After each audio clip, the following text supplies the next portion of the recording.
بیٹی، نعرے تکبیر، نعرے رسالت۔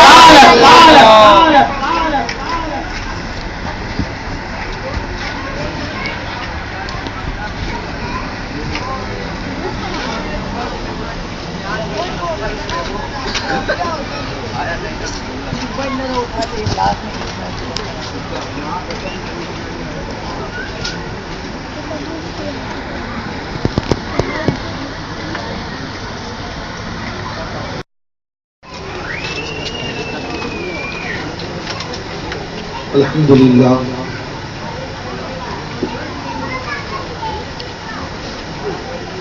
الحمدللہ منشئ الخلق من عدم ثم الصلاة على المختار في القدم والآل والصحب ثم التابعين لهم أهل التقى والنقى والحلم والكرم أما بعد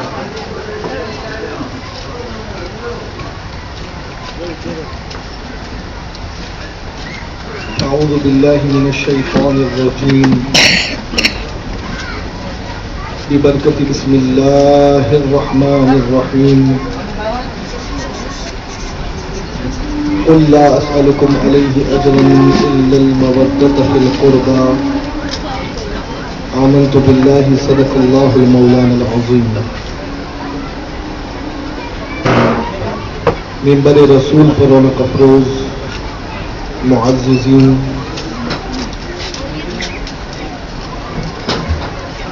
بالخصوص آل رسول، مبلغ سنی دعوت اسلامی، بلبل باغ چشت جناب سید محمد معین الدین چشتی، میرے سامنے بیٹھے بزرگوں، نوجوان ساتھیوں، پیارے بچوں، میری آواز کو اپنے گھروں میں سننے والی خواتین اسلام، السلام علیکم ورحمۃ اللہ وبرکاتہ۔ میں جیسے آپ کو درود و سلام پڑھاؤں، پورا مجمع ایک آواز ہو کر کے اپنی اور ساری کائنات کے مرکز عقیدت حضور آقا نامدار صلی اللہ علیہ وسلم کی بارگاہ میں بآواز بلند پڑھیں، الصلاۃ والسلام علیک یا رسول اللہ، الصلاۃ والسلام علیک یا حبیب اللہ، الصلاۃ والسلام علیک یا نبی اللہ، وعلی آلک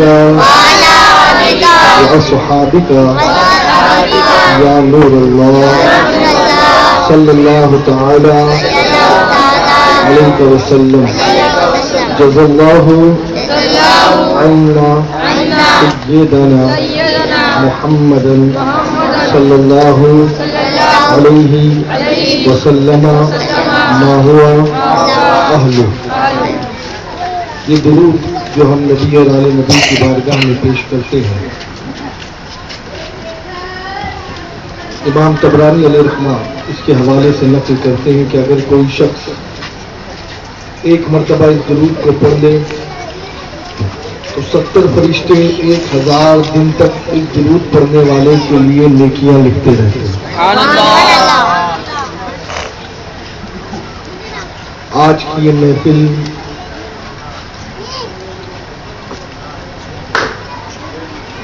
نویں شب کی محفل ہے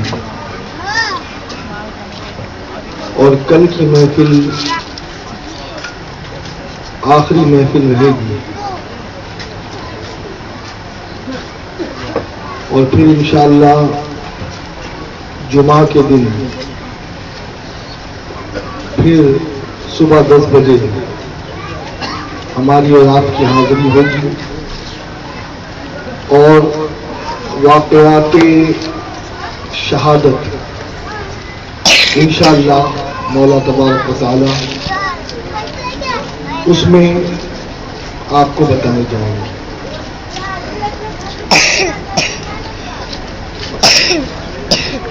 کل کے بیان میں آپ نے امام حسن مجتبی رضی اللہ مولا تبارک و تعالی عنہ کے فضائل سماعت کیے۔ اور تذکرہ چل رہا تھا ان کی شہادت کا.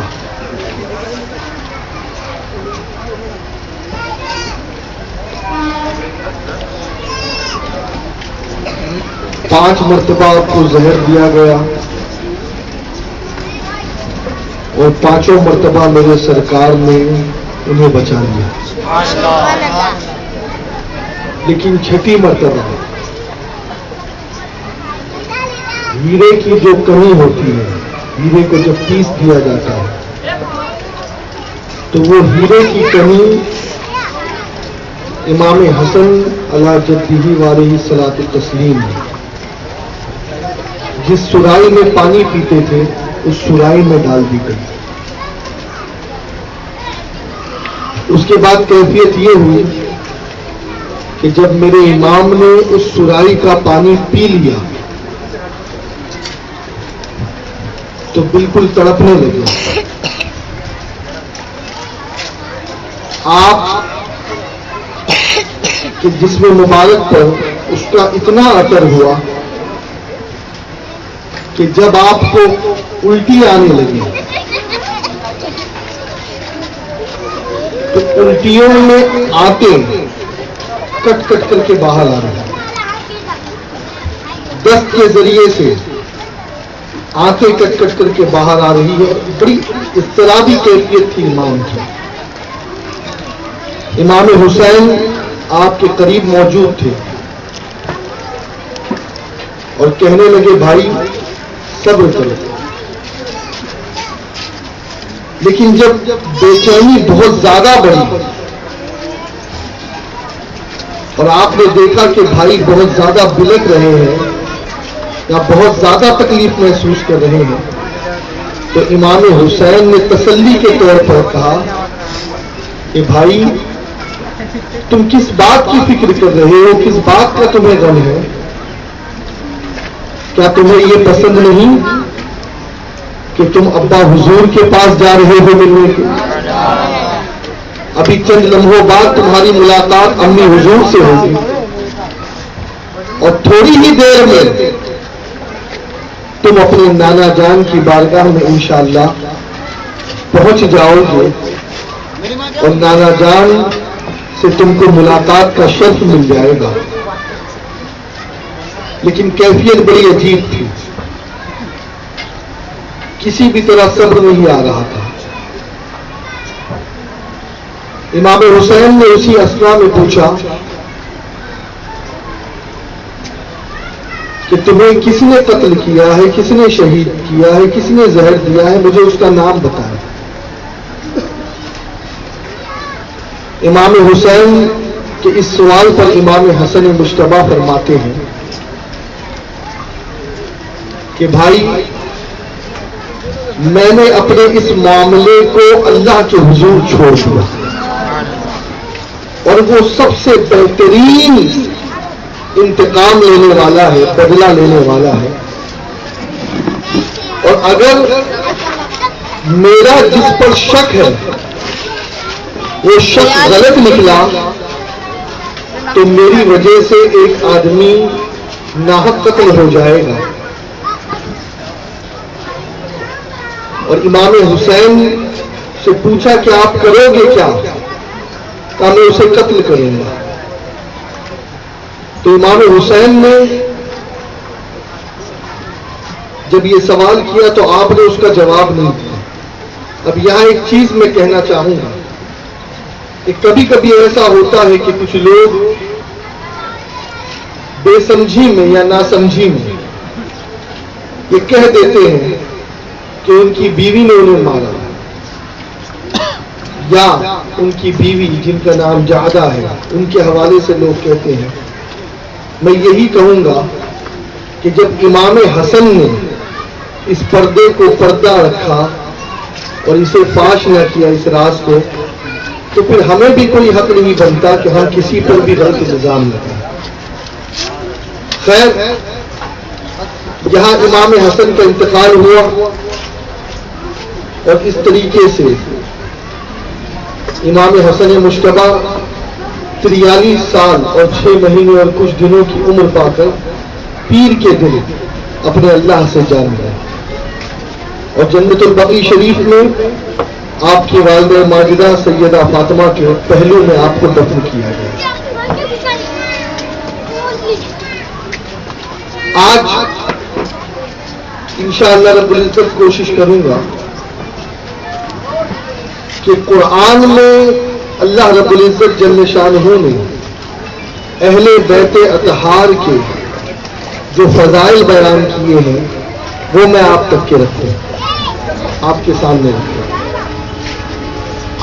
کبھی کبھی ایسا ہوتا ہے کہ لوگ اہل بیت کا تذکرہ تو سننا چاہتے ہیں، ان کا ذکر تو سننا چاہتے ہیں، لیکن وہ کہتے ہیں کہ ہمیں ایسے سناؤ ویسے سناؤ، لیکن میں یہ کہتا ہوں کہ جیسا قرآن نے بیان کیا ویسا کوئی نہیں بیان کر سکتا، اس لیے کہ قرآن یہ اللہ کی کتاب ہے، اور اس قرآن میں اللہ تبارک و تعالیٰ نے جو کچھ بھی اہل بیت اطہار کے حوالے سے بیان کیا وہ اتنا آتھینٹک ہے کہ اس سے زیادہ کوئی شے مضبوط نہیں ہو سکتی۔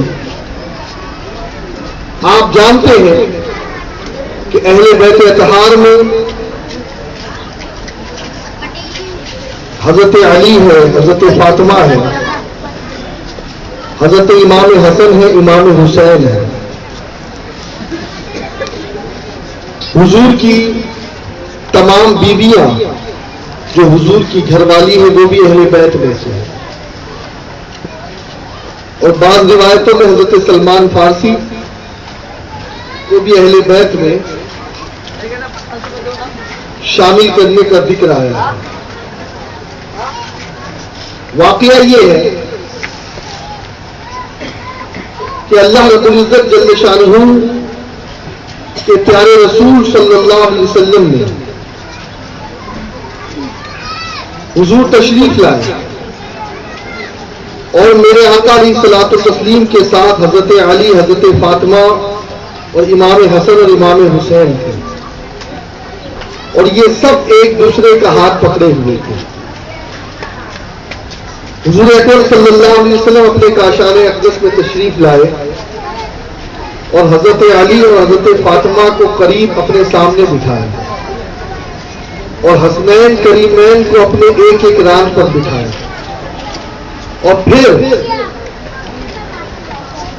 اپنی چادر مبارک لپیٹی اور قرآن کی یہ آیت تلاوت فرمائی، انما یرید اللہ لیذھب عنکم الرجس اہل البیت ویطہرکم تطہیرا، کہ اللہ تو جو فرما رہا ہے کہ بے شک اللہ تو یہی چاہتا ہے کہ اہل بیت اطہار جو ہے وہ ان سے ہر قسم کی پلیدی کو دور کر دے۔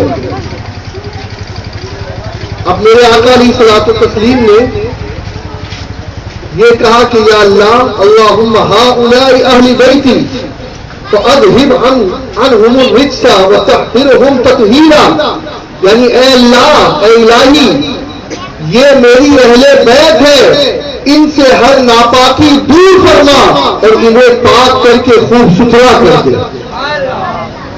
اور میرے پیارے آقا صلی اللہ علیہ وسلم کے پیارے دیوانوں، یہاں سے یہ بات سمجھ میں آئی کہ اللہ تعالیٰ فرماتا ہے کہ اللہ یہ چاہتا ہے کہ انہیں پاک کر دے،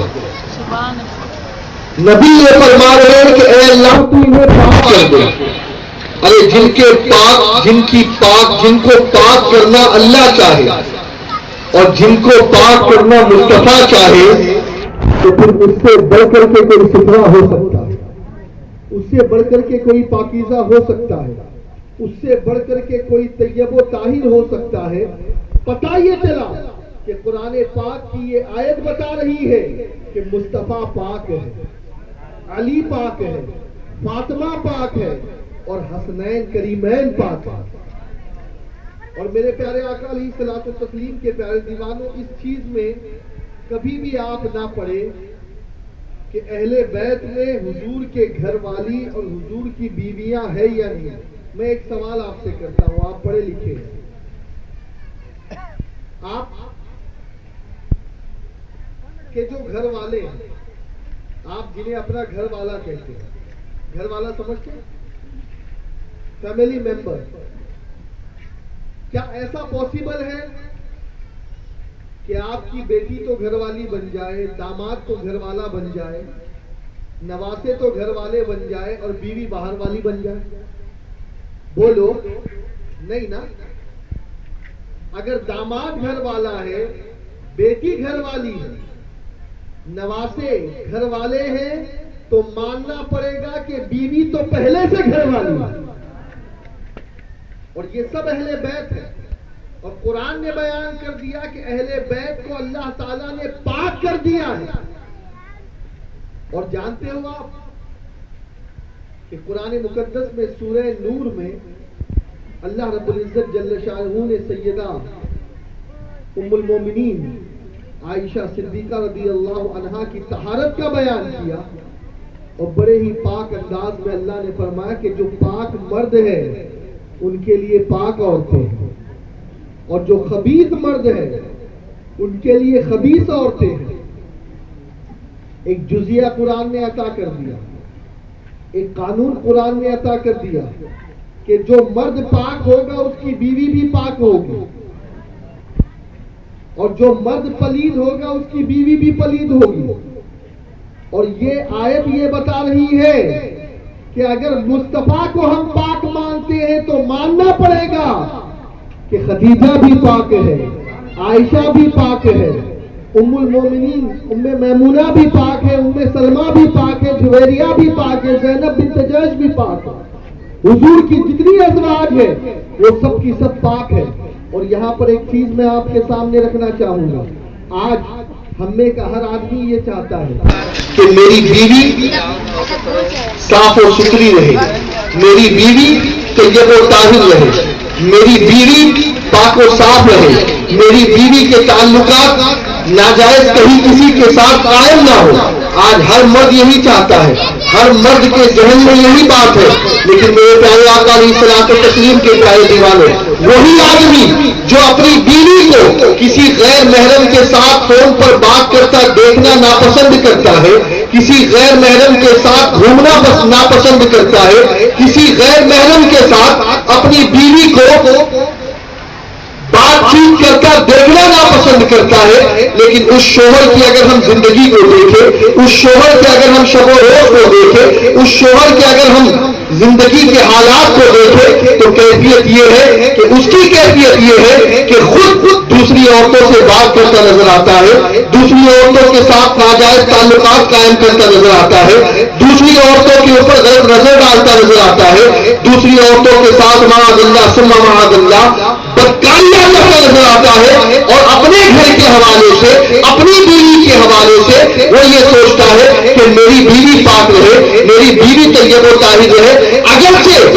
میں کیچڑ میں لت پت ہو جاؤں، گناہ آلود ہو جاؤں، لیکن میری بیوی ہمیشہ پاک رہے. کان کھول کر کے سن لے، علماء تفاسیر بیان کرتے ہیں اگر کوئی مرد یہ چاہتا ہے کہ اس کی بیوی نیک رہے، اس کی بیوی پاک رہے، اس کی بیوی کے تعلقات کسی اور کے ساتھ قائم نہ ہو، تو اس مرد کے لیے ضروری ہے کہ سب سے پہلے وہ اپنے آپ کو پاک کر لے، اپنے آپ کو صاف کر لے. اگر میاں اپنے آپ کو گناہوں سے بچا لے گا، یقیناً اس کی عورت بھی پاک و صاف ہو جائے گی.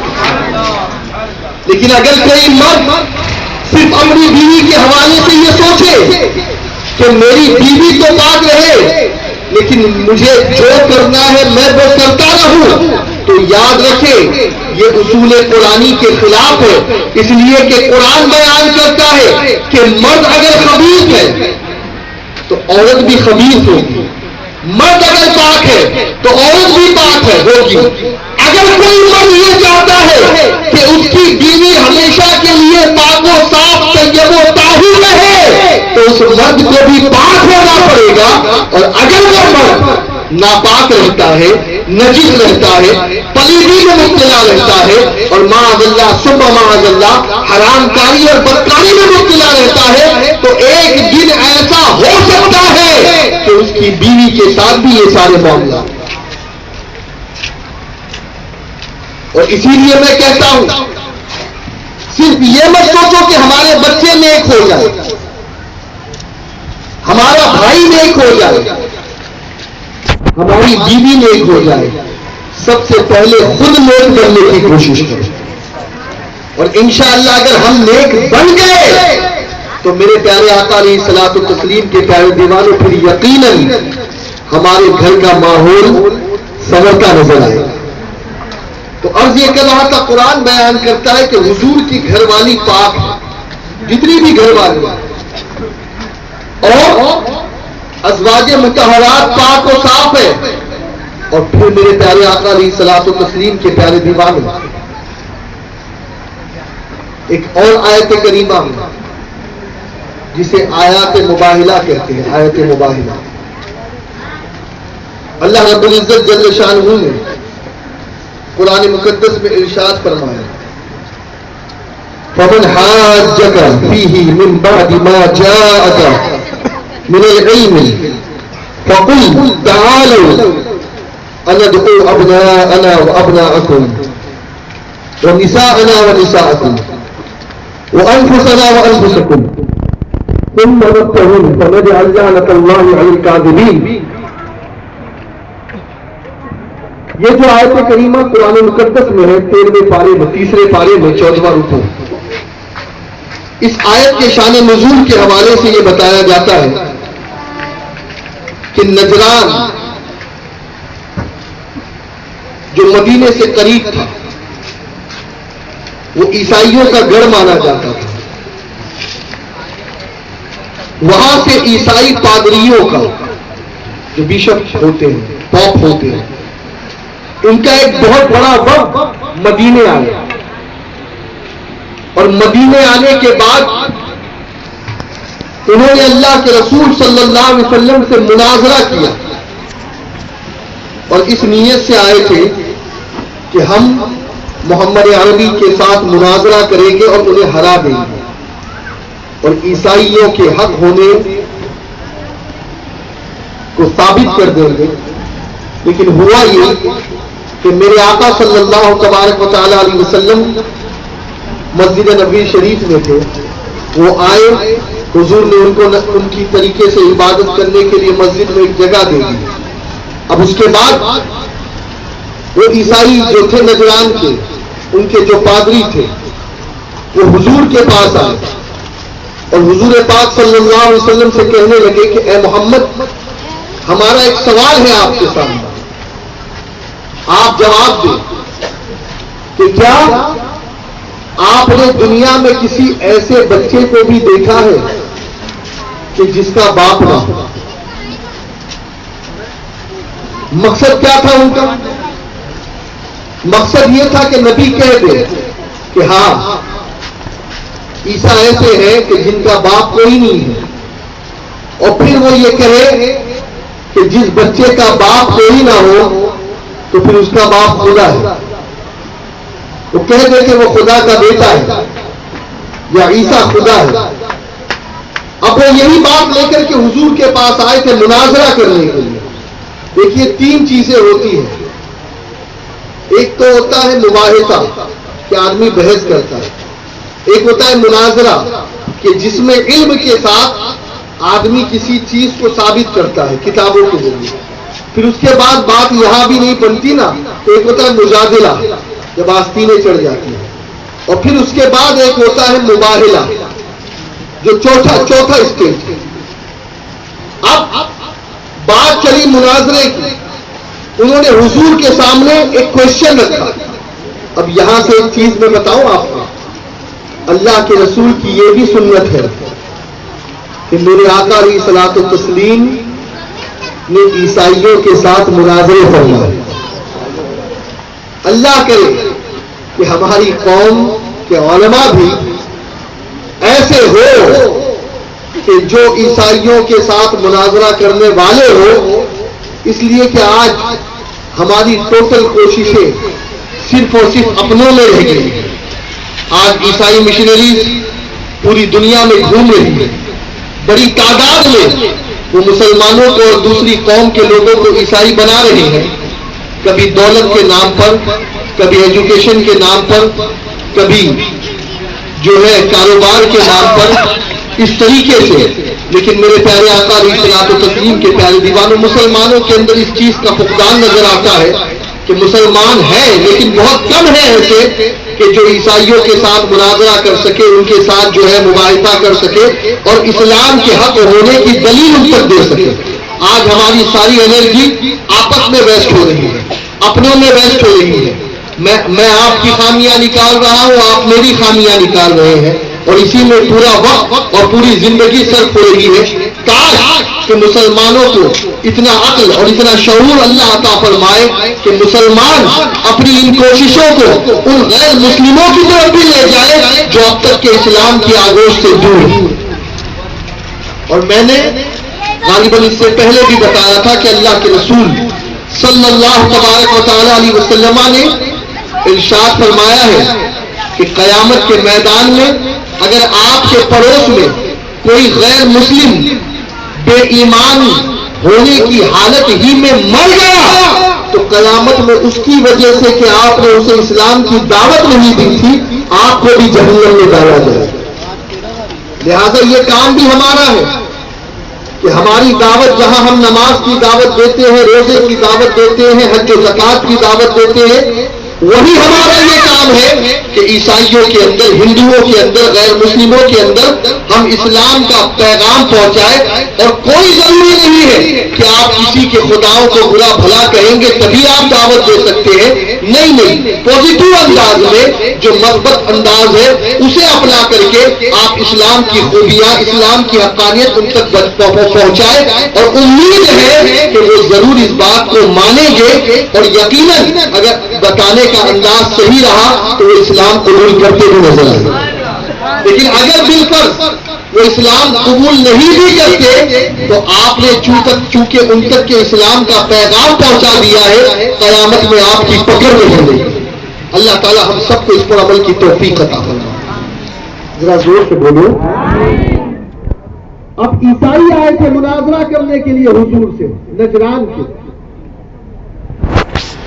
مناظرہ جاری ہے۔ عیسائی کہہ رہے ہیں اے محمد صلی اللہ علیہ وسلم، کیا آپ نے کسی ایسے بچے کو دیکھا ہے جو بنا باپ کے ہو؟ تو میرے آقا علیہ الصلوۃ والتسلیم سمجھ گئے ان کی بات، تو یہ بتانا چاہ رہے تھے کہ چونکہ عیسیٰ بن باپ کے پیدا ہوئے ہیں لہذا عیسیٰ اللہ کے بیٹے ہیں۔ کہہ دو معاذ اللہ۔ میرے آقا نے ارشاد فرمایا تم اس کی بات کرتے ہو کہ تم نے کسی ایسے بچے کو دیکھا ہے جو بے باپ کا پیدا ہو؟ کسی ایسے کو دیکھا ہے؟ ارے میں کیا تمہیں ایسے کی خبر نہ دوں کہ جسے اللہ نے بغیر ماں اور بغیر باپ کے پیدا کیا اور وہ آدم ہے؟ ارے جو رب آدم کو بغیر ماں باپ کے پیدا کر سکتا ہے وہ رب اس بات پر بھی قادر ہے کہ عیسیٰ کو بغیر باپ کے پیدا کر سکتا ہے۔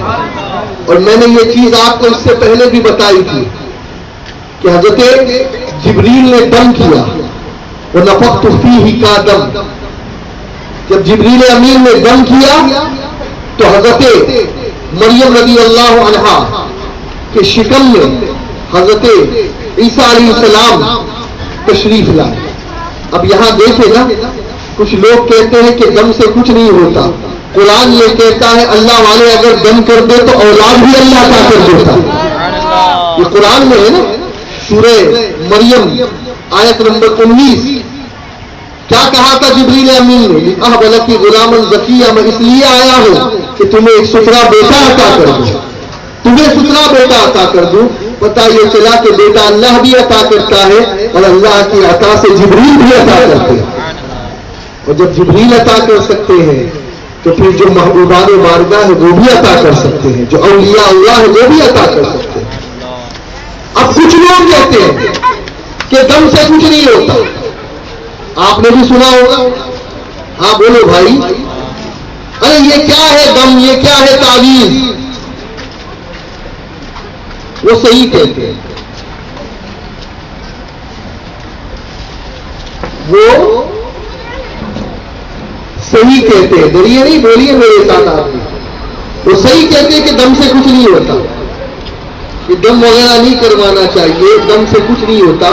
وہ بالکل صحیح کہتے ہیں، 100% صحیح کہتے ہیں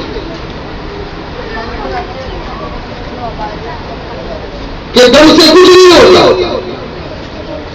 بلڈ پریشر ہائی ہو گیا نا تھوڑا سا آپ کا، یقیناً دم سے کچھ نہیں ہوتا. اور صحیح کہتے ہیں وہ کہ ان کے دم سے نہ کل کچھ ہوا تھا، نہ آج کچھ ہوگا، اور نہ کل کچھ ہوگا. وہ بالکل سچ کہتے ہیں کہ دم سے کچھ نہیں ہوتا، ان کے دم سے کچھ نہیں ہوتا. جو ہوتا ہے وہ اللہ والے کے دم سے ہوتا ہے. وہ صحیح کہتے ہیں دم سے کچھ ہے. ان کے دم میں کیا ہے؟ جن کے پاس ایمان کی رمق ہی نہیں ہے، وہ اگر دم کرے تو کیا ان کے دم میں اثر ہوگا؟ الحمدللہ اللہ والوں کے دم سے کیا ہوتا ہے؟ قرآن بیان کرتا ہے کہ جبریل کے دم سے اولاد عطا ہوتی ہے، اولاد عطا ہوتی ہے. اب میرے پیارے آقا علیہ الصلوۃ والتسلیم کے پیارے دیوانے، یہ بات آگے بڑھی. اب ایسے ہی ہوتا ہے نا کہ جب آدمی بات چیت میں ہار جاتا ہے تو پھر وہ کیا کرتا ہے؟ پھر وہ جھگڑے پر آمادہ ہو جاتا ہے، پھر وہ لڑنے پہ آمادہ ہو جاتا ہے. آج یہی تو بات ہے، ہم دعوت دے دے کر تھک جاتے ہیں، مناظرے کا چیلنج دے دے کر تھک جاتے ہیں. اور آپ نے دیکھا ہے کہ یہ جتنے ہیں یہ اسٹیج چھوڑ چھوڑ کر بھاگتے ہیں. ہمارے علماء کے سامنے ان کی ہمت نہیں ہے کہ یہ جواب دے سکے. کئی مرتبہ ایسا ہوا ہے کہ یہ بھاگ گئے ہیں. اور میرے پیارے آقا علیہ الصلوۃ والتسلیم کے پیارے دیوانوں، اور پھر ہوتا یہی ہے کہ پھر زور زبردستی پہ آ جاتے ہیں، پھر وہ جو ہے وہ دوسری حرکتیں کرنے لگتے ہیں، اس لیے کہ ان کے پاس کتاب و سنت کے دلائل موجود نہیں ہے کہ وہ اہل سنت والجماعت کو ہرا سکے یا انہیں معاذ اللہ غلط ثابت کر سکے. تو پھر وہ لڑنے پر آمادہ ہو جاتے ہیں، جھگڑنے پر آمادہ ہو جاتے ہیں، اور پھر ہاتھا پائی پر آ جاتے ہیں. خیر میرے پیارے آقا علیہ الصلوۃ والتسلیم کے پیارے دیوانوں، اب بات بڑھنے لگی. میرے آقا ان کو سمجھا رہے ہیں، وہ جھگڑے پر آمادہ ہو گئے، اس لیے کہ ان کا بڑا پاور تھا، بڑا دبدبا تھا. اب جیسے ہی اللہ نے دیکھا کہ یہ میرے محبوب صلی اللہ علیہ وسلم سے جھگڑا کر رہے ہیں، تو اللہ نے قرآن کی آیت نازل فرمائی اور فرمایا اے محبوب ان لوگوں سے آپ کہہ دیں قل تعالوا ندعو ابناءنا وابناءکم نساءنا ونساءکم انفسنا وانفسکم ثم نبتهل فنجعل لعنة الله على الكاذبين. اے محبوب آپ ان سے فرما دے کہ اب یہ جھگڑے سے اور بات چیت سے بات حل ہونے والی نہیں ہے. حضور نے کہا تم بھی جاؤ اور ہم بھی جائیں. اب مباہلہ ہوگا. مباہلہ جانتے ہو کیا کسے کہتے ہیں؟ جانتے ہو نہیں؟ یہ سب سے لاسٹ سٹیج ہوتا ہے. تم بھی آگ میں کودو ہم بھی آگ میں کودتے، تم بھی آسمان، تم بھی پہاڑ سے چھلانگ مارو ہم بھی چھلانگ مارتے، تم بھی پانی میں ڈوبو ہم بھی پانی میں ڈوبتے، تم بھی زہر کھاؤ ہم بھی زہر کھاتے. اور پھر جو حق پر ہوگا اسے اللہ بچا لے گا، جو باطل ہوگا وہ مٹ جائے گا. اسے مباہلہ کہتے ہیں. اور الحمدللہ آپ جانتے ہیں کہ ہمارے پڑوس ملک میں ایک اہل سنت والجماعت کے عالم نے دعوت دی تھی مباہلے کی، اور ایک سامنے جو بدمذہب تھا اس نے دعوت قبول کی، اور جیسے ہی وہ دونوں آگ میں کودے اللہ نے عاشق جو تھا اسے بچا لیا، اور جو گستاخ رسول تھا وہ جھلس گیا. اور ہم تو آج بھی ہر اعتبار سے تیار ہیں بھائی، آج بھی ہم تیار ہیں کہ ہم حق پر ہیں، ہمارا دین حق پر ہے اور ہماری جماعت حق پر ہے. اس کے لیے جیسے چاہو ویسے آ جاؤ، ہم ثابت کرنے کے لیے تیار ہیں. ان میں دم نہیں ہے، لیکن دم خم نہیں ہے، یہ نہیں آتے، یہ بھاگ جاتے ہیں. اور ایک نہیں، ہمارے پاس کئی مثالیں، درجنوں مثالیں موجود ہیں. نہ تو مناظرے کے میدان میں ٹک پاتے ہیں، نہ مباہلے کے میدان میں ٹک پاتے ہیں. اب جب بات آگے بڑھی تو اللہ نے کہا ان کو مباہلے کی دعوت دو اور ان سے کہو، اے محبوب آپ کہو کہ میں اپنے بیٹوں کو لاتا ہوں، تم اپنے بیٹوں کو لاؤ. میں اپنی عورتوں کو لاتا ہوں، تم اپنی عورتوں کو لاؤ. میں اپنی جان کو لاتا ہوں، تم اپنی جانیں لاؤ. اور پھر ایک بڑے میدان میں ہم اور آپ جمع ہو جاؤ، اور جمع ہونے کے بعد تم بھی ہاتھ اٹھاؤ، ہم بھی ہاتھ اٹھاتے ہیں اور اللہ سے دعا کرتے ہیں فَنَسْتُمَّا نَبْتَهِلْ فَنَجْعَلْ لَعْنَتَ اللَّهِ عَلَى الْكَاذِبِينَ. اے اللہ جو جھوٹا ہے تو اس پر لعنت نازل فرما، اسے تو برباد کر دے، غالب کر دے، تو اسے ختم کر دے. یہ سب سے لاسٹ اسٹیج ہوتی ہے، اس کے بعد کوئی اسٹیج نہیں ہوتی. اب قربان جائیے. سبحان اللہ. وہ وقت آیا کہ جب اللہ کے رسول صلی اللہ علیہ وسلم نے مباہلے کی دعوت دی. اب جیسے ہی مباہلے کی دعوت دی تو آپ جانتے ہیں ہوا یہ کہ ان کا جو ایک پادری تھا جس کا نام تھا عبد المسیح، لوگوں نے کہا عاقب سے کہ اے عبد المسیح اس معاملے میں آپ کی کیا رائے ہے؟ اس نے کہا او جماعت نصارہ، تم پہچان چکے ہو کہ محمد صلی اللہ علیہ وسلم نبی مرسل ضرور ہے، اور اگر تم نے ان سے مباہلہ کیا، تم نے اگر ان سے مباہلہ کیا تو تم سب ہلاک ہو جاؤ گے. اور اب اگر عیسائیت پر قائم رہنا چاہتے ہو تو انہیں چھوڑو اور گھر لوٹ جاؤ. یہ عبد المسیح نے کہا جو ان کا بہت بڑا پادری تھا.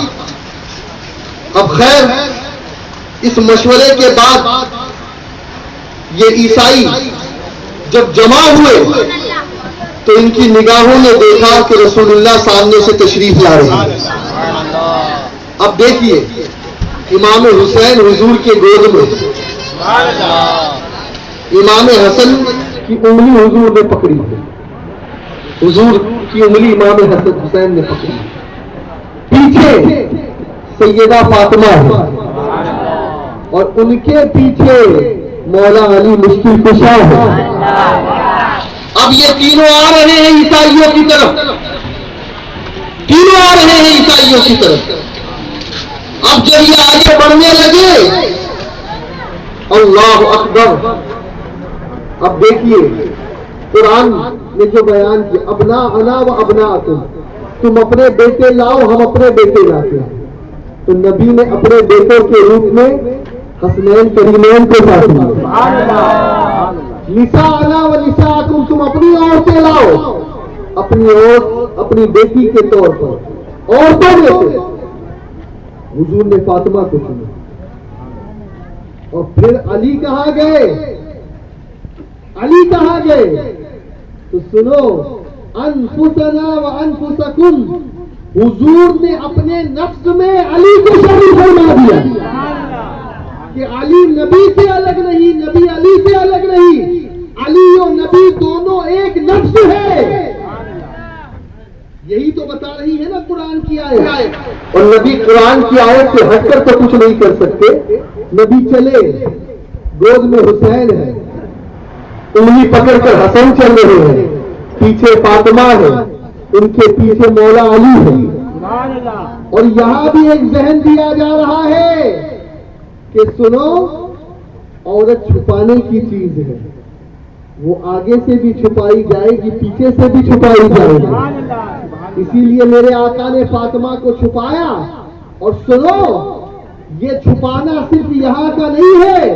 ارے مصطفیٰ نے یہاں فاطمہ کے پردے کا اہتمام کیا اور خدا نے حشر میں پردے کا اہتمام کیا. اور جب فاطمہ کی سواری میدان محشر میں نکلے گی تو 70,000 حوروں کے جھرمٹ میں فاطمہ جب گزرے گی بجلی کی طرح گزر جائے گی. اللہ فرمائے گا اہل محشر اپنی نگاہوں کو نیچی کر دو اس لیے کہ میری بندی فاطمہ گزرنے والے ہیں. اب یہ سواری چلی. اب جیسے ہی یہ لوگ آگے بڑھے اللہ اکبر،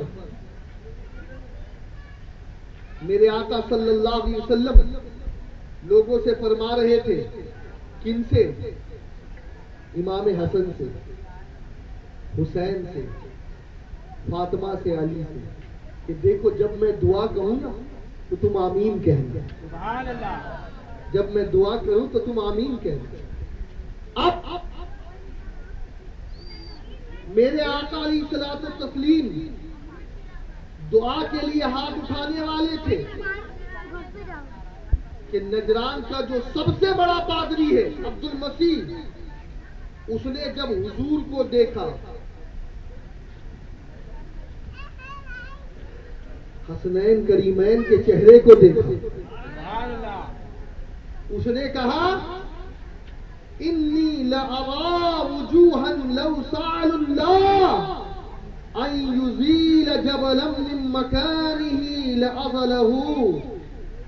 یعنی بے شک میں ایسے چہرے دیکھ رہا ہوں کہ اگر یہ اللہ سے پہاڑ ہٹانے کی دعا کرے تو اللہ ان کی دعاؤں سے پہاڑ کو اپنی جگہ سے ہٹا دے گا. تم کیا سمجھ رہے ہو ان کے بارے میں؟ اگر ان لوگوں نے آمین کہہ دی، انہوں نے دعا کر دی تو اللہ پہاڑ کو ہٹا دے گا. پھر پادری نے کہا اگر تم نے ان سے مباہلہ کیا تو تم سب ہلاک ہو جاؤ گے، برباد ہو جاؤ گے، قیامت تک کے روئے زمین پر کوئی عیسائی باقی نہ رہے گا. عیسائیوں نے عیسائیوں کی پادری کی بات مان لی، مباہلہ منظور کر لی، جزیہ دے دیا اور مباہلے کے لیے پیچھے ہٹ گئے، تیار نہیں ہوئے. جانتے ہو میرے آقا علیہ الصلوۃ والتسلیم نے کیا ارشاد فرمایا؟ اللہ کے رسول صلی اللہ علیہ وسلم ارشاد فرماتے ہیں، میرے آقا فرماتے ہیں کہ جس کے قبضے میں میری جان ہے اس ذات کی قسم کہ نجران والوں پر اللہ کا عذاب بالکل قریب آ چکا تھا. یہ جو عیسائی آئے تھے نجران سے، ان پر اللہ کا عذاب بالکل قریب آ چکا تھا، اور اگر وہ ہم سے مباہلہ کرتے تو ان کی صورتیں مست کر دی جاتی اور بندروں اور سوروں کی تبدیل ہو جاتی. ان کے چہرے جو ہے وہ بندر اور خنزیر کی طرح ہو جاتے اور عذاب الہی کی آگ سے جنگل جل جاتے اور نجران اور وہاں کے رہنے والے چرند اور پرند تک نست نابود ہو جاتے. اور 1 سال کی مدت میں روئے زمین سے عیسائی ہلاک و برباد ہو جاتے. میرے آقا نے فرمایا. دوستو یہ وہ چہرے ہیں کہ جن کو دیکھ کر عیسائی پادری بھی بنتے ہیں.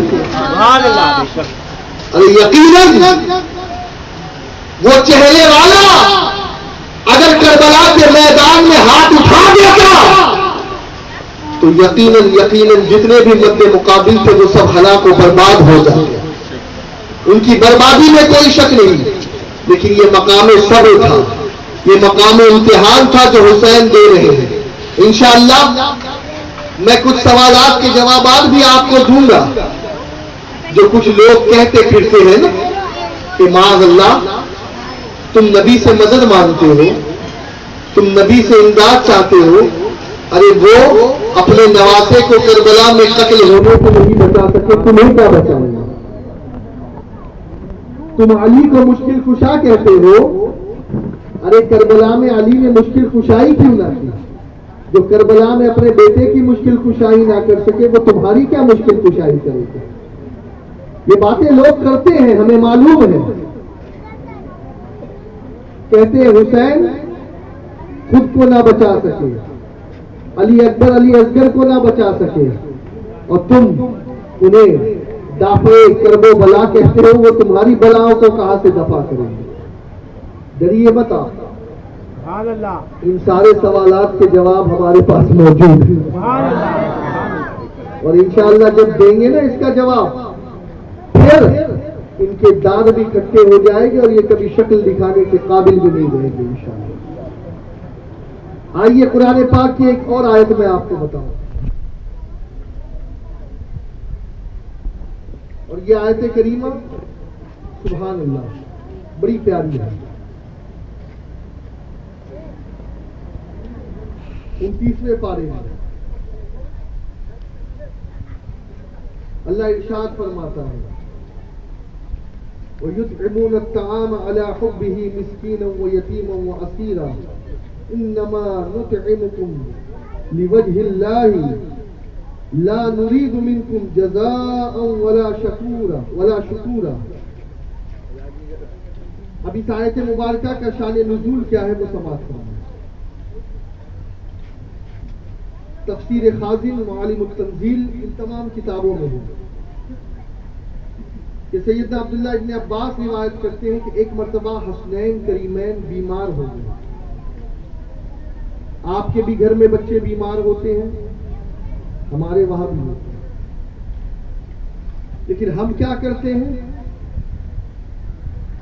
ہم اسپتال میں ایڈمٹ کرتے ہیں، دواؤں پہ دوا کرتے ہیں، یہ ساری چیزیں ہم کرتے ہیں، لیکن سنو، اللہ کے رسول صلی اللہ علیہ وسلم گھر میں تشریف لائے تو حضرت علی کرم اللہ وجہ الکریم نے عرض کی حضور حسنین بیمار ہیں، کیا کریں؟ میرے آقا نے مشورہ دیا۔ کیا مشورہ دیا؟ میرے آقا فرماتے ایک کام کرو، تم سب منت مانگو روزے کی کہ اللہ اگر انہیں شفا عطا فرمائے تو تم روزہ رکھو۔ اب یہی ہوا کہ انہوں نے منت مانگی کہ اللہ ہم 3 روزے رکھیں گے اگر تو نے حضرات حسنین کریمین کو شفا دے۔ اب یہاں سے ایک میں ذہن دینا چاہوں گا، آج کچھ لوگ نعرے باندھنے کی منت کرتے ہیں درگاہوں پہ جا کے، جس کی کوئی اصل نہیں۔ بھوکوں کو کھانا کھلانا یہ تو ٹھیک ہے، لیکن یاد رکھیں اللہ کے رسول نے جو منت عطا فرمائی ہے وہ منت یہی ہے۔ بلکہ اور بھی کچھ میں منتیں آپ کو بتا دوں کہ مولا اگر میرا فلاں کام ہو گیا تو میں تیرے گھر کا اعتکاف کروں گا، میرا فلاں کام ہو گیا اتنے فقیروں کو کھانا کھلاؤں گا، میرا فلاں کام ہو گیا تو مولا میں اتنے دن روزہ رکھوں گا، اور پھر یہ منت کا روزہ رکھنا واجب ہو جاتا ہے۔ کیا ہو جاتا ہے؟ واجب۔ اب ہوا یہ کہ ان تینوں نے روزہ رکھا، مولا علی کرم اللہ وجہ الکریم نے، سیدہ فاطمہ الزہرا رضی اللہ عنہا نے، اور ان کی جو قمیص تھی جن کا نام تھا فضہ، سیدہ فضہ نے بھی روزہ رکھا رضی اللہ عنہا۔ اب روزہ رکھنے کے بعد کیفیت یہ ہوئی کہ پہلے دن بغیر سحری کے روزہ رکھ لیا، افطار کا وقت قریب آ گیا، کچھ نہیں تھا، مولا علی گئے۔ ایک روایت میں یہ آیا ہے کہ یہودی کے پاس گئے اور غالباً سیدہ نے اپنی چادر گروی رکھی اور چادر کے بدلے سیدہ نے قرض کے طور پر کچھ آٹا منگایا۔ اب وہ آٹا آیا اور آنے کے بعد روٹی تیار کی گئی۔ اب مغرب کا وقت قریب ہوا، سورج کے غروب ہونے کا وقت قریب ہوا، یہ تینوں دسترخوان پر بیٹھے اور دسترخوان پر بیٹھنے کے بعد ان تینوں نے کیا کیا؟ دسترخوان پر بیٹھنے کے بعد دعائیں کی۔ اتنے میں ایک مسکین دروازے پر آ گیا اور کہنے لگا اے اہل بیت رسول، میں مسکین ہوں، بھوکا ہوں، مجھے کچھ کھانے کے لیے عطا کرو۔ اب جو کچھ بھی سامنے رکھا تھا وہ ساری کی ساری روٹیاں اٹھا کر کے اس کو دے دی گئی اور صرف پانی پی کے افطار کر. دوسرا دن آیا, دوسرے دن بھی یہی ہوا کہ وہ جو آٹا منگایا تھا اس کے 3 حصے کر دیے تھے, جو دوسرا حصہ تھا وہ پکایا گیا, اور پکانے کے بعد جب کھانے کی باری آئی, افطار کا وقت قریب آیا, یہ تینوں سامنے لے کر کے روٹی کو بیٹھے تھے کہ دروازے پر ایک سائل آیا. اس نے آواز دی, اللہ کے لیے اہل بیت رسول مجھے کچھ عطا کرے, اس لیے کہ میں یتیم ہوں, میرے سر سے ماں باپ کا سایہ اڑ گیا. اللہ اکبر. سیدہ فاطمہ نے حکم دیا اپنی کنیز فضہ کو, اے فضہ جاؤ اور اس روٹی کو دے دو سائل. تیسرا دن آیا, افطار کے لیے بیٹھے, پانی پہ سحری کر لی, پانی پہ افطار کر لیا. اب تیسرا دن آیا, جو آٹا بچا ہوا تھا اس کی روٹی پکائی گئی. اب جب تیسرے دن دسترخوان پر بیٹھے تو تیسرے دن ایک قیدی, ایک اسیر دروازے پر آیا, کہا اے اہل بیت رسول میں اسیر ہوں, قیدی ہوں, بھوکا ہوں, مجھے کچھ عطا کیجئے. تو تیسرے دن بھی جو کچھ تھا وہ سب اللہ کی راہ میں دے دیا اور پانی پر افطار کیا. اب آپ دیکھیں کہ 3 دن گزر رہے ہیں. ارے آج اہل بیت کی محبت کا دعویٰ ہے, اہل بیت کی محبت کے نعرے ہم لگاتے ہیں, لیکن کیفیت کیا ہے ہماری, سچویشن کیا ہے ہماری, کہ آج ہمارے پڑوس میں لوگ بھوکے سو جاتے ہیں. آج غریب ہمارے دروازے پر آتا ہے تو ہم اسے بھیک تک نہیں دیتے. آج کوئی اگر بھکاری دروازے پر آ جائے تو ہم اس کو جھڑک دیتے ہیں. یاد رکھو اہل بیت کے چاہنے والوں کا یہ کردار نہیں ہوتا, ارے بلکہ میرے آقا صلی اللہ علیہ وسلم ارشاد فرماتے ہیں کہ اگر تمہارا پڑوسی بھوکا سو جائے اور تم پیٹ بھر کر کے سو تو تم ایمان والے اور مسلم ہی نہیں, مسلم ہی نہیں. کھانا کھلایا کرو اور وہی کھلاؤ جو خود کھاتے ہو. آج ہماری کیفیت کیا ہے, ہم کرتے ہیں صدقہ, ایسا نہیں کہ نہیں کرتے ہیں, لیکن کیا کرتے ہیں کہ اگر گھر میں کھانا بچ جائے تو وہ غریبوں میں دیا جاتا ہے, باسی ہو جائے تو غریبوں میں دیا جاتا ہے. مجھے بتائیں کیا تازہ تازہ کھانا پکا کر کے ہم کبھی غریب کو دیتے ہیں؟ بہت کم ایسے لوگ ہیں. لیکن اہل بیت کے کردار پر قربان جائے کہ تازہ کھانا پکایا, اپنے لیے کچھ نہیں رکھا, سب مولا کی راہ میں دے دیے. اور سنو, مولا کو ان کی ادا اتنی پسند آئی کہ اللہ قرآن میں فرماتا ہے وَيُطْعِمُونَ الطَّعَامَ عَلَىٰ حُبِّهِ مِسْكِينًا وَيَتِيمًا وَأَسِيرًا. وہ لوگ جو کھانا کھلاتے ہیں اس کی محبت پر مسکین, یتیم اور قیدی کو. قرآن کی آیت نازل ہوئی تاکہ قیامت تک کے اہل بیت اطہار کی سخاوت کو لوگ یاد کریں.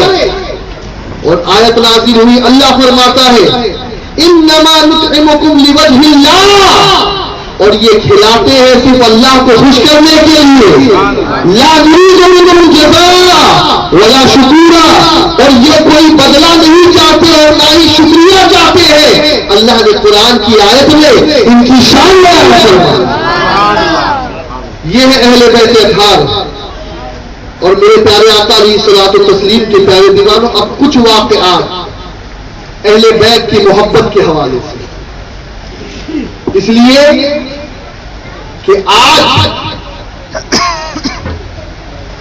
ہمیں جو کچھ ملا ہے وہ صدقہ ہے اہل بیت اطہار کا, نبی کے گھر والوں کا.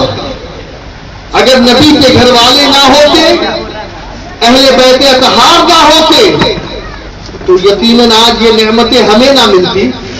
بلکہ میرے پیارے آقا علیہ الصلوۃ والتسلیم کے پیارے دیوانوں, آؤ ہم شروع کرتے ہیں مولا سیدنا عمر فاروق اعظم کے وقت کے واقعے سے. حضرت عمر فاروق اعظم امیر المومنین ہیں. حضرت عمر کے صاحبزادے ہیں. غالباً عبد الرحمان نام ہے یا عاصم نام ہے. کھیل رہے ہیں اور آپ جانتے ہیں جب بچے کھیلتے ہیں تو کھیل کھیل میں بچوں کے جھگڑے ہو جاتے ہیں ہوتے ہیں. لیکن ہم ان جھگڑوں کو بڑی اہمیت دیتے ہیں اور کبھی کبھی تو یہ دیکھا گیا ہے کہ یہ بچے کے جھگڑے اتنے بڑھ جاتے ہیں کہ 2 خاندان 2 قبیلے اور 2 محلے لڑ پڑتے ہیں. یاد رکھیں جھگڑوں سے کچھ نہیں ہوتا.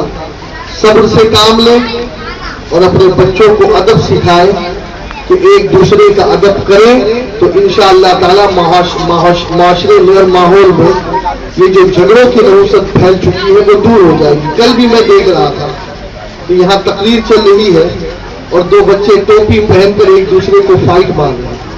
بڑی شرم آتی ہے مجھے کہ یہ مسلمانوں کے بچے ہیں کہ جنہیں سکھایا ہی یہ گیا ہے کہ گالی گلوچ دینا جھگڑے کرنا.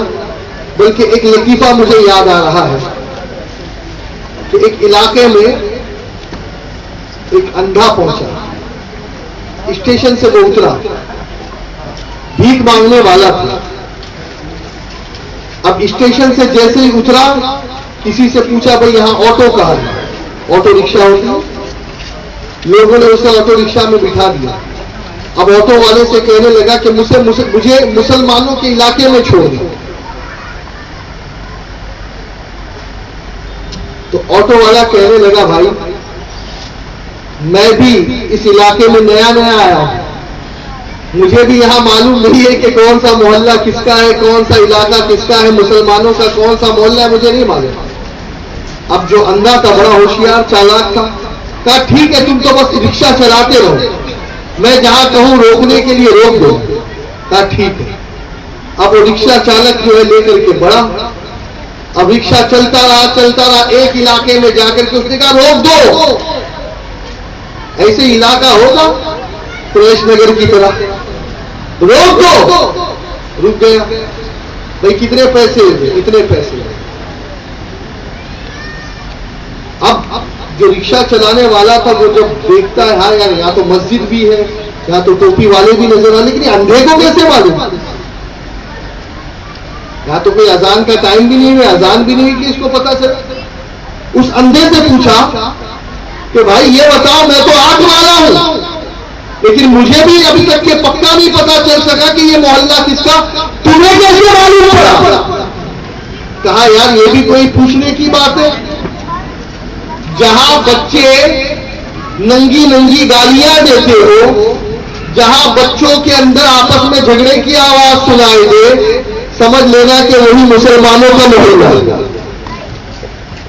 اور یہ جوک نہیں ہے بلکہ یہ حقیقت ہے. یہ حالات ہے ہمارے علاقوں کے. آپ چلے جائیں دوسری آبادیوں میں, اب بھی وہاں کی سوسائٹی آپ کو پاک ملے گی, وہاں آپ کو جھگڑے گالی گلوچ نہیں ملے گے. بچوں کے اندر اتنی بےہودگی اور اتنی بے باکی نہیں ملے گی, بلکہ آپ چلے جاؤ تو آپ کا رسپیکٹ کیا جائے گا. لیکن مسلمانوں کے محلوں کا حال یہ ہے کہ گالی گلوچ, ارے جب بچے گالی گلوچ دیں گے تو بڑے کیا نہ کریں گے یہ آپ خود سمجھ سکتے ہیں. اور میں یہ کہتا ہوں ان بچوں کا کیا قصور؟ ان بچوں کا قصور نہیں ہے بھائی, قصور تو ان کے ماں باپ کا ہے. اس لیے کہ جب آپ کھولتے ہیں تو باپ کو گالی دیتا ہوا دیکھتے ہیں, ماں کو گالی دیتا ہوا دیکھتے ہیں, تو بڑے ہو کر کے بہت بڑے جو ہے وہ گنڈے اور موالی بن جاتے ہیں. اللہ کرے کہ ہمارے مسلم آبادیوں کے جو حالات ہیں وہ بدلے, مسلم آبادیوں کا کلچر بدلے. ورنہ یاد رکھو آج پوری دنیا میں ہمیں لوگوں نے بہت زیادہ بدنام کر دیا ہے. اور ہماری کرتوت اور ہمارے عادات و اطوار اتنے برے ہیں کہ ابھی کچھ دنوں پہلے کسی نے اسٹیٹمنٹ دیا تھا the best religion in world is Islam and the worst followers are Muslim. یعنی اس نے کہا تھا کہ دنیا کا سب سے بہترین مذہب اسلام ہے، اور جب سب سے بیکار لوگ وہ ہیں جو اپنے آپ کو مسلمان کہتے ہیں لیکن اسلام پر عمل نہیں کرتے. صفائی اسلام نے دی تھی لیکن بدبو ہمارے محلوں میں علاقوں میں طہور شطر الایمان کہ اسلام کہ پاکی جو ہے وہ آدھا ایمان ہے، لیکن ہمارے علاقوں کا حال، ہمارے گھروں کا حال، بلکہ ہمارے گھر تو گھر، ہماری گیلریوں کا اور ہمارے جن سیڑھیوں سے چڑھ کر ہم گھر میں پہنچتے ہیں ان کا حال اتنا بدتر نظر آتا ہے کہ اللہ کی پناہ، اللہ کی پناہ. اب میرے پیارے آقا علیہ الصلوۃ والتسلیم کے پیارے دیوانوں، بچوں کے جھگڑے ہوتے ہیں. حضرت عمر فاروق اعظم کے صاحبزادے، اس لیے کہ عمر خلیفہ وقت، ان کے صاحبزادے کھیل رہے ہیں اور غالباً امام حسین ہے یا امام حسن. اب کھیلتے کھیلتے عمر فاروق اعظم کے شہزادے اور شہزادے رسول سیدنا امام حسین میں کچھ بات بن کلش ہو جاتی کسی بات پر. اب وہ کہتے ہیں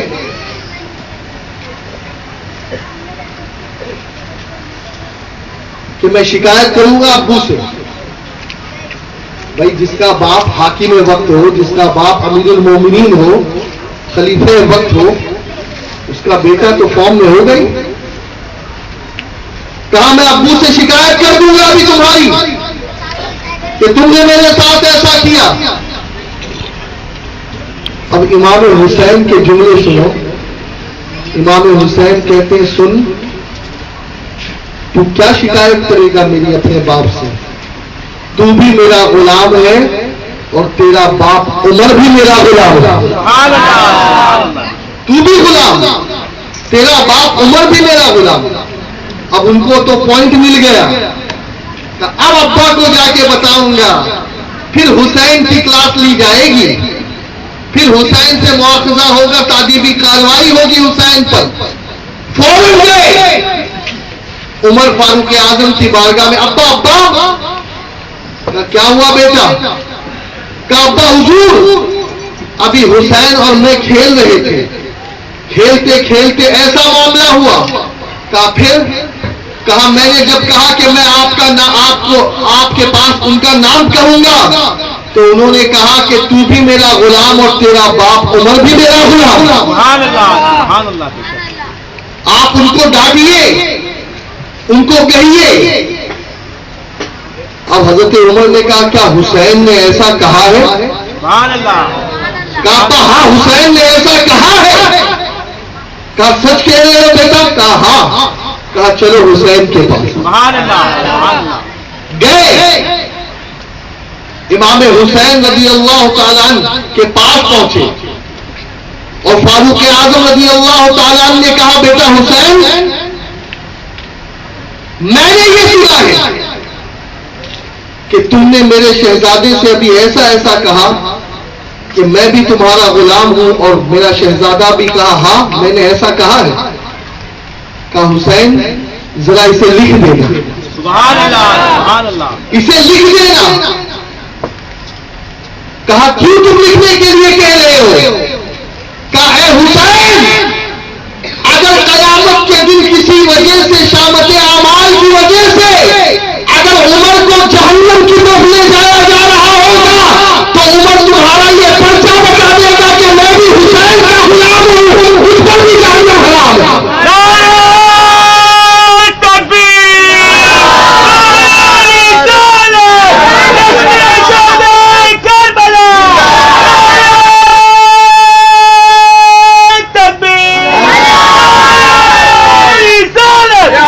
اور اس چیز کو اپنے ذہن میں اچھی طریقے سے بٹھا لو. حضور نے فرمایا کہ جو میری اہل بیت سے محبت کرے گا وہ میرا چاہنے والا ہے. جو میری اہل بیت سے دشمنی رکھے گا وہ میرا دشمن ہے. اور اہل بیت سنو، علماء نے بیان کیا ہے کہ یہ جو آل محمد کا دائرہ ہے یہ بہت بڑا ہے، یہ بہت وسیع ہے. اس میں علی بھی ہے، فاطمہ بھی ہے، حسنین کریمین بھی ہے، اس میں آل عقیل آل عباس بھی ہے، اور سنو اس میں آل علی بھی ہے. جن جن پر زکات کا مال لینا حرام ہے وہ سب اس میں داخل ہے. اور یاد رکھو، اگر کسی نے کسی سید کو تکلیف پہنچایا، ممکن ہے وہ نبی کا گھر والا اسے کچھ کہے یا نہ کہے، لیکن اس کی تکلیف بالواسطہ رسول اللہ کی تکلیف ہے. اور میرے پیارے آقا علیہ الصلوۃ والتسلیم کے پیارے دیوانوں، ایک بزرگ کے حوالے سے ملتا ہے کہ وہ مدرسہ پڑھایا کرتے تھے، اور ایک مرتبہ ان کے مدرسے میں حضور کے گھرانے کا ایک چشم و چراغ پڑھا کرتا تھا. استاد بھی ولی صفت تھے. ایک مرتبہ شاگرد نے کوئی غلطی کی، آل رسول تھا، سید تھا، لیکن استاد نے زور سے مارا، ایسا مارا کہ جو ہاتھ تھا نا وہ ہاتھ پر نشان آ گیا مارنے کا. رات ہوئی اور جب سویا، وہ جو بزرگ تھے، وہ جو استاد تھے، وہ سوئے تو خواب میں رسول اللہ کی زیارت ہے. اب جیسے ہی حضور کو دیکھتے ہیں، حضور اکرم صلی اللہ علیہ وسلم کو انہوں نے دیکھا تو میرے آقا صلی اللہ علیہ وسلم نے ان سے اپنا چہرہ پھیر دیا. اور پھر جب انہوں نے غور سے دیکھا تو حضور کے ہاتھ پر انہیں مار کا نشان نظر آیا. عرض کی یا رسول اللہ یہ کیسے؟ میرے آقا نے فرمایا ابھی دن میں تم نے میرے شہزادے کو مارا تھا نا، یہ مار اس کو نہیں، یہ مار مجھے لگی. بلکہ دوستو یہ رشتہ اتنا قریبی رشتہ ہے کہ کل بھی میں نے بتایا تھا قیامت کے دن سارے رشتے ٹوٹ جائیں گے، لیکن جو خون رسول کا رشتہ ہے وہ قیامت میں بھی کام آئے گا، قیامت تک جاری رہے گا. ایک مرتبہ ایک غریب علوی سیدہ بھوک کی وجہ سے، اپنے بچوں کو پالنے کی وجہ سے ایک شخص کے دروازے پر جاتی ہے، کہتی ہے مجھے کچھ کھانے کے لیے دو، میرے بچے بھوک سے بلک رہے ہیں. وہ منع کر دیتا ہے. وہ کہتی ہے مجھے کچھ عطا کرو، اس لیے کہ میں رسول اللہ کی شہزادی ہوں. اللہ اکبر. مجبوری لے گئی تھی اسے، ورنہ سید کبھی کسی کے سامنے ہاتھ نہیں پھیلایا کرتے. وہ مجبوری تھی، بچوں کی جان پہ بنائی تھی. اس نے پلٹ کر کہا کہ تم اپنے آپ کو سیدہ کہتی ہو، تمہارے پاس سند کیا ہے؟ وہ چہرہ لٹکا کر کے واپس آ گئی. سامنے ایک عیسائی نظر آیا. اس نے دیکھا کیا بات ہے، تم پریشان لگ رہی ہو. کہا ہاں میں رسول اللہ کے گھرانے کی بیٹی ہوں، گھر میں کچھ نہیں ہے. وہ گھر لے گیا، کھانے پینے کی اشیاء دی، خیر مقدم کیا، کہا اور بھی کوئی ضرورت ہو تو آ جائے. اللہ اکبر. اپنا مہمان بنا لیا انہیں. اب یہ دونوں رات میں سوتے ہیں. اب وہ شخص جو مسلمان تھا اس نے سیدہ کو دھتکار دیا تھا نا، کچھ دیا نہیں تھا. وہ کیا دیکھتا ہے کہ میدان محشر بپا ہے، اور میدان محشر میں سب کو اپنی تمام امت کو حضور بخشوا رہے ہیں. سب قطار لگا کر کھڑے ہیں, حضور بخشوا رہے ہیں. اب اتنے میں ہوتا یہ ہے کہ وہ شخص حضور کے سامنے آتا ہے. میرے آقا فرماتے تیرا کیا کام؟ کہ حضور میں آپ کا امتی ہوں. میرے آقا نے فرمایا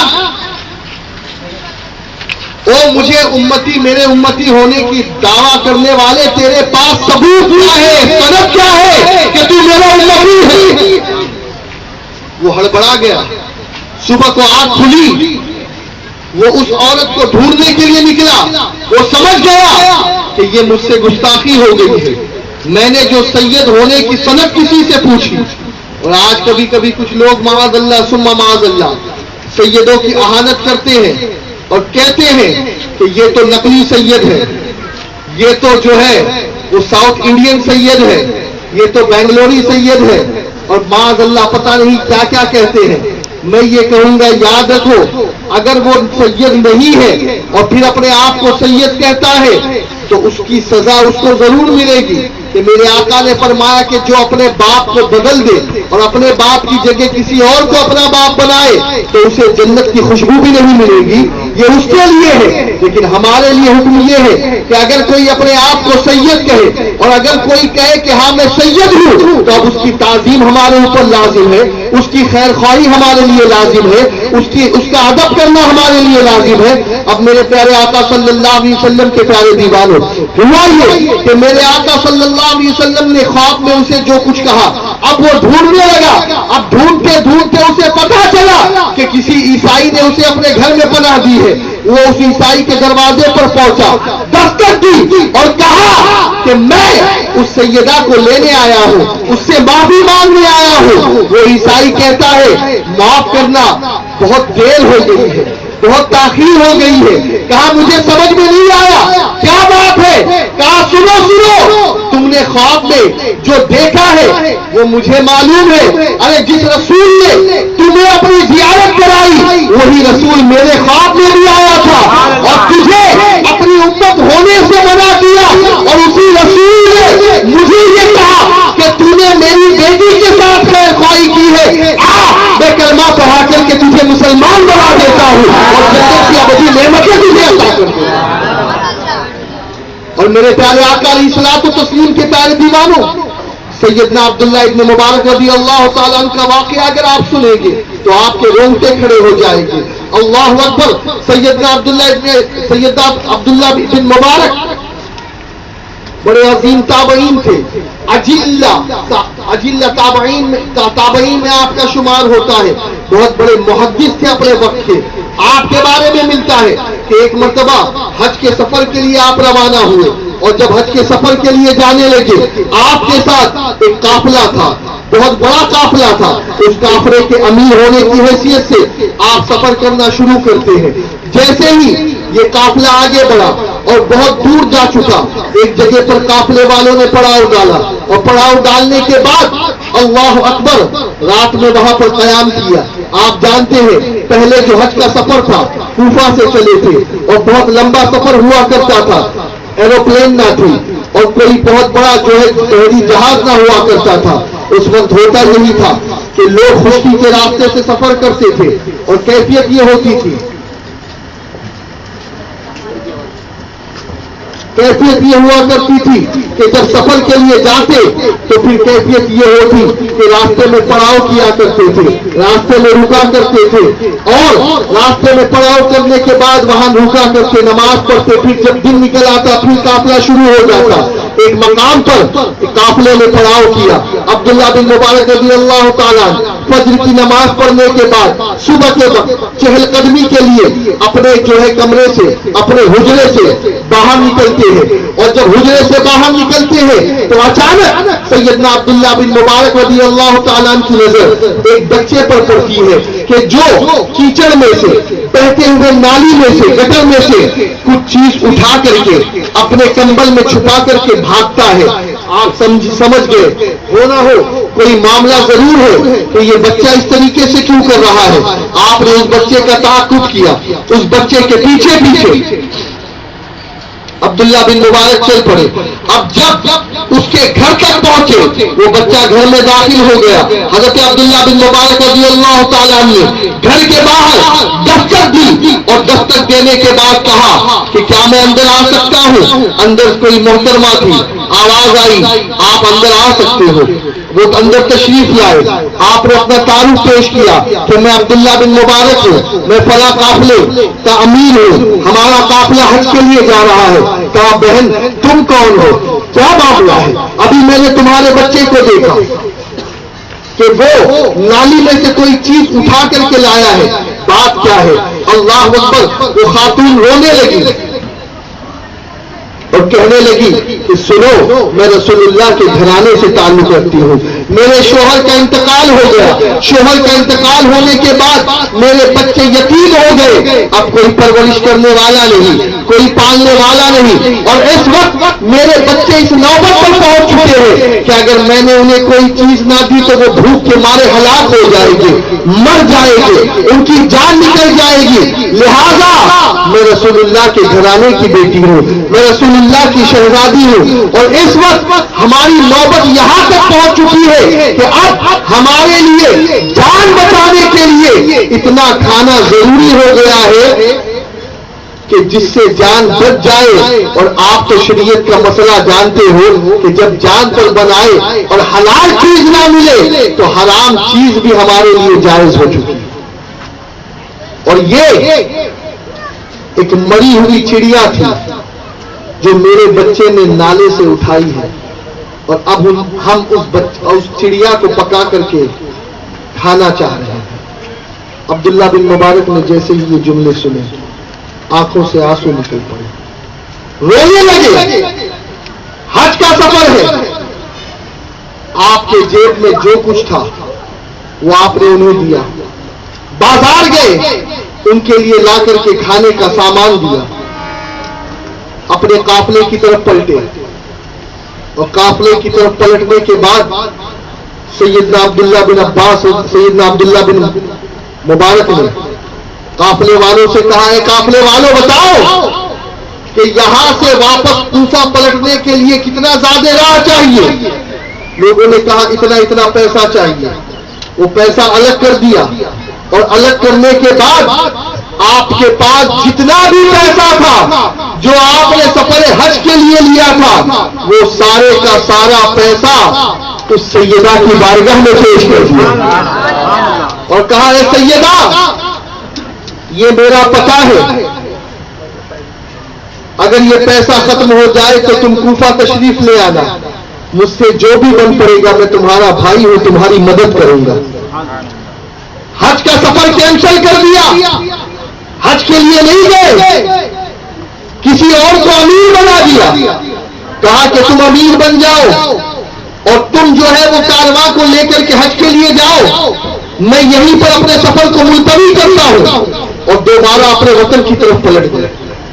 آپ دیکھیں آج بھی بہت سارے ایسے لوگ ہیں کہ جنہیں سیدوں کی کوئی فکر نہیں ہے, نبی کے گھر والوں کی کوئی فکر نہیں ہے, نبی کے آل کی کوئی فکر نہیں ہے, حج پر حج کر رہے ہیں, عمرے پہ عمرے کر رہے ہیں, پیسے کی ریل تیل ہے,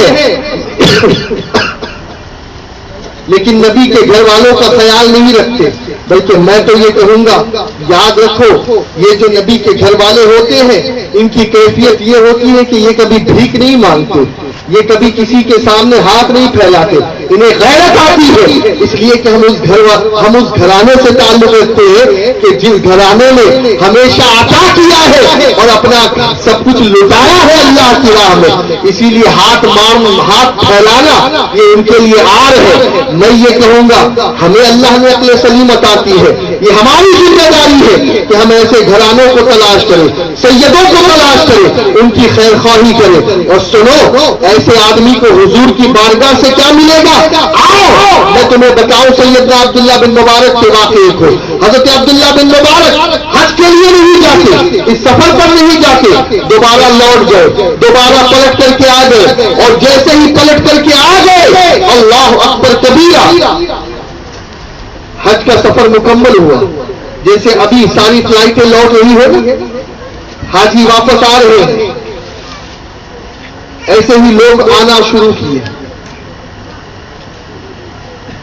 عبداللہ بن مبارک کی بارگاہ میں لوگ پہنچ رہے ہیں، اے عبداللہ مبارک ہو، اللہ آپ کے حج کو مبارک کرے۔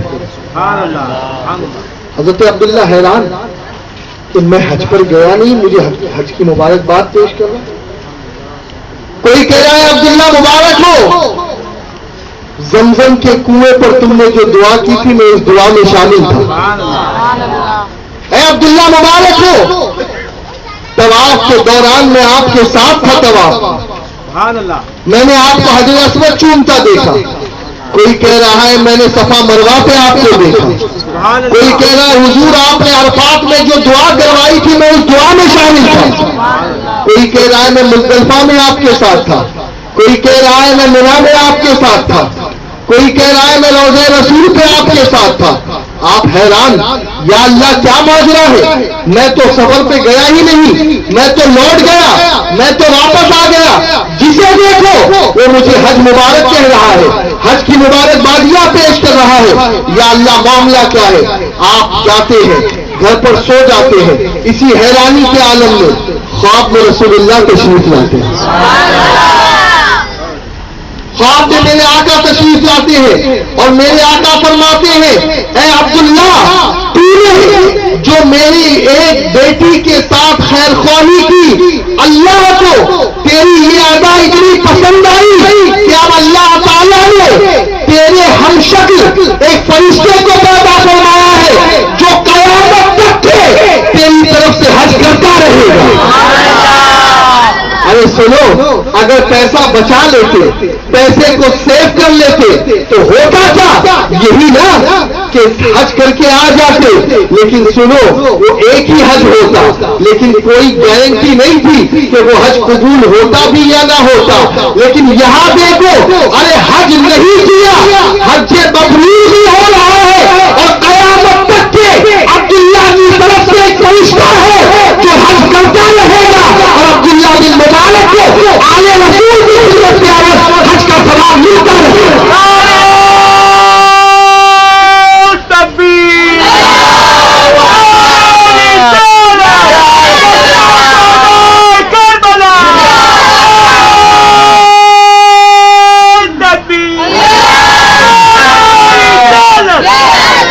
اور میرے پیارے آقا صلی اللہ علیہ وسلم کے پیارے دیوانوں، اعلیٰ حضرت جن کے نعرے ہم لگاتے ہیں نا، جانتے ہو ان کا عالم کیا ہوتا؟ اعلیٰ حضرت کبھی کسی کی تقریر میں نہیں بیٹھا کرتے، اور فرماتے ہیں کہ جو مقررین ہوتے ہیں اکثر لفاظ ہوتے ہیں، اور ایسی بات کہتے ہیں کہ جس کی کوئی سند نہیں ہوتی الا ماشاء اللہ۔ اسی لیے مجھے پسند نہیں ہے کہ میں تقریر سنوں، تقریر نہیں کرتے، کرتے بھی نہیں تھے، سنتے بھی نہیں تھے، ہاں اکا دکا جو واقعات ملتے ہیں۔ لیکن جب 12 ربیع الاول شریف کا موقع آتا سبحان اللہ، تو میلاد النبی کا ایک عظیم جلسہ اعلیٰ حضرت اپنے جیب خاص سے کرتے، اور اس میں کسی اور کو نہیں بلکہ کچوچے مقدسہ کے سید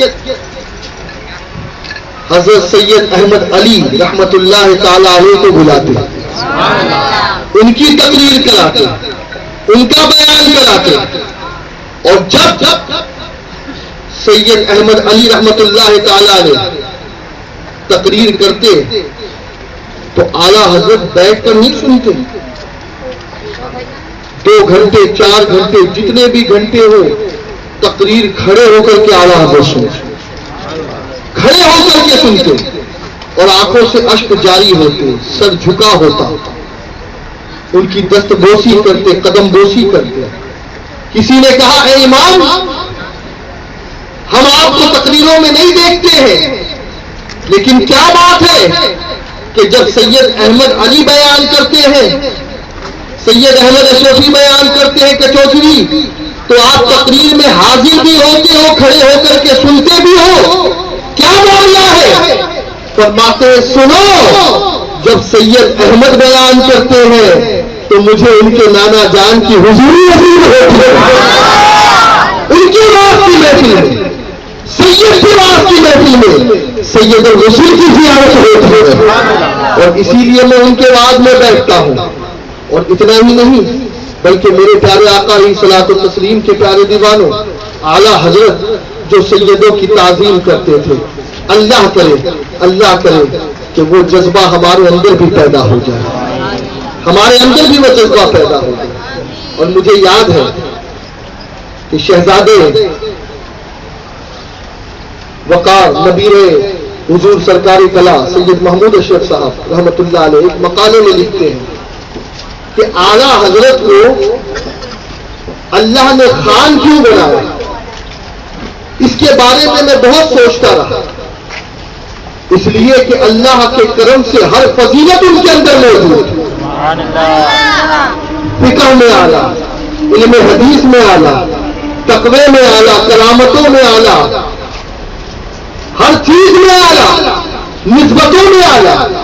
تو ہونا تو یہ چاہیے تھا کہ جب اعلیٰ حضرت کے پاس ساری فضیلت ہے تو پھر پٹھان کیوں ہے، سید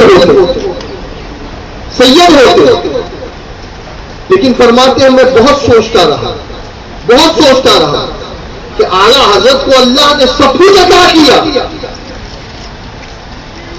لیکن پٹھان کیوں بنا؟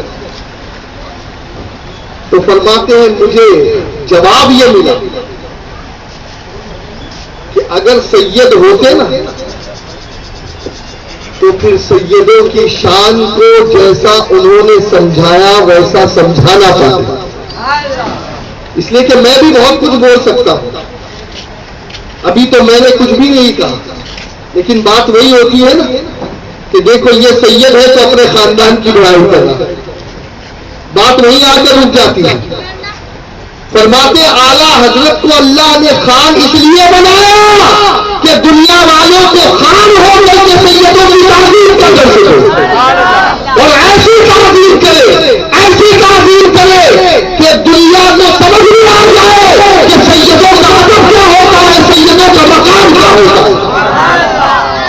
آج معاذ اللہ اعلیٰ حضرت کے نام لیتے ہیں، اعلیٰ حضرت کے دسترخوان کے ٹکڑے اٹھاتے ہیں، سیدوں کو نیچے بٹھاتے ہیں، اوپر بیٹھتے ہیں، یہ تعظیم کرتے ہیں سادات کی۔ سادات کے بارے میں معاذ اللہ لفظ کرتے ہیں، سادات بیمار ہو جائے تو ان کی عیادت کری جاتی ہے۔ ارے سنو، کچھ سیکھو میرے اعلیٰ حضرت سے، کچھ حاصل کرو اعلیٰ حضرت کی بارگاہ سے۔ اللہ اکبر۔ میرے اعلیٰ حضرت کے بارے میں ملتا ہے کہ ایک مرتبہ کسی جگہ کسی نے دعوت دی، محلہ سودا گران سے اعلیٰ حضرت کی پالکی اٹھی۔ اب پالکی جیسے ہی اٹھی، اس لیے کہ جو شاہانہ دعوت ہوتی تھی نا، اس دعوت کا حال یہی ہوتا تھا، انداز یہی ہوتا تھا کہ وہ دعوت دینے والے پیدل نہیں بلاتے تھے، وہ نہیں بولتے تھے آپ لوکل ٹرین سے آ جاؤ، عزت والوں کو عزت دی جاتی، عزت والوں کو مقام دیا جاتا۔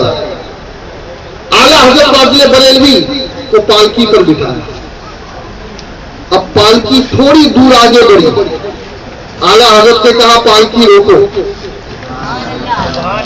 پالکی روک دو، پالکی روکی۔ اعلیٰ حضرت پالکی سے باہر آئے، کہا سچ سچ بتانا تم میں سید کون ہے، تم میں سید کون ہے؟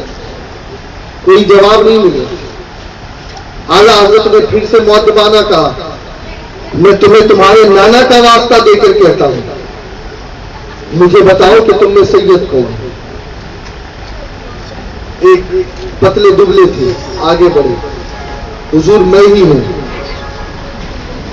کہا اللہ اکبر، آپ سید ہو اور آپ نے پالکی اٹھائی اور میں گنہگار اس پالکی پر بیٹھا، اپنا امامہ اتار کے ان کے قدموں میں رکھ دیا، ان کے پیر پکڑ لیے، کہا حضور مجھے معاف کر دیں، مجھے معاف کر دیں۔ کہا حضور آپ کیسی بات کرتے، میں آپ کو کیسے معاف کروں؟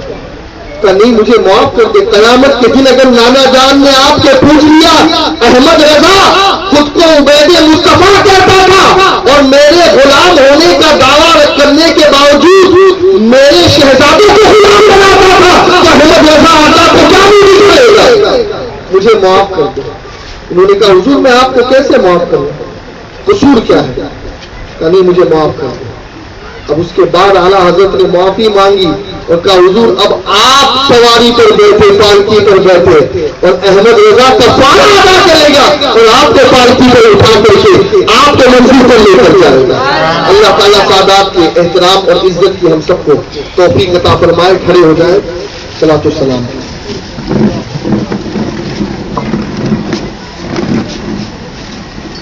کیونکہ اعلیٰ حضرت کا تذکرہ ہوا ہے اس لیے آئیے سلام بھی پڑھ لیتے ہیں اور سرکار اعلیٰ حضرت کی بارگاہ میں خراج عقیدت پیش کر لیتے ہیں۔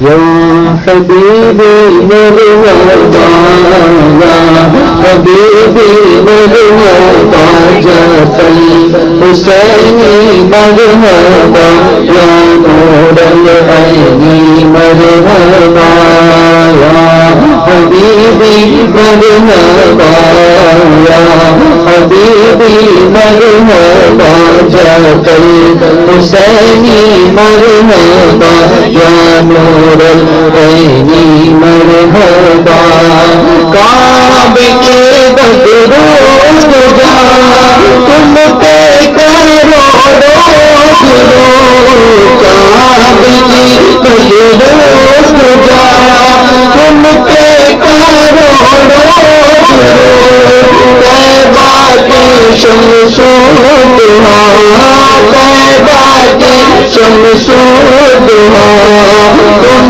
پہ کرو روز یا حبیبی بایا حبیبی مرحبا دل کرو ٹھنڈا میرا چاند سا دل کرو ٹھنڈا میرا چاند سا سینے پہ رکھ دو ذرا سینے پہ رکھ دو ذرا تم پہ کرو روز یا حبیبی مرحبا یا حبیبی مرحبا کر کے تمہارے گناہ مانگے تمہاری پناہ کر کے تمہارے گناہ مانگے تمہاری پناہ تمہیں کہو دامن میاں تمہیں کہو دامن میاں تم پہ کرو یا حبیبی مرحبا یا حبیبی مرحبا کام وہ لے لیجیے تم کو جو راضی کرے کام وہ لے لیجیے تم کو جو راضی کرے کام وہ لے لیجیے تم کو جو راضی کرے ٹھیک ہو نام رضا ٹھیک ہو نام رضا تم پہ کرو یا حبیبی مرحبا یا حبیبی مرحبا جعفر حسینی مرحبا یا نور العین مرحبا صلاۃ و سلام علیک یا رسول اللہ وعلى آلك وصحبك يا نور الله صلى الله تعالى عليك وسلم الفاتحة.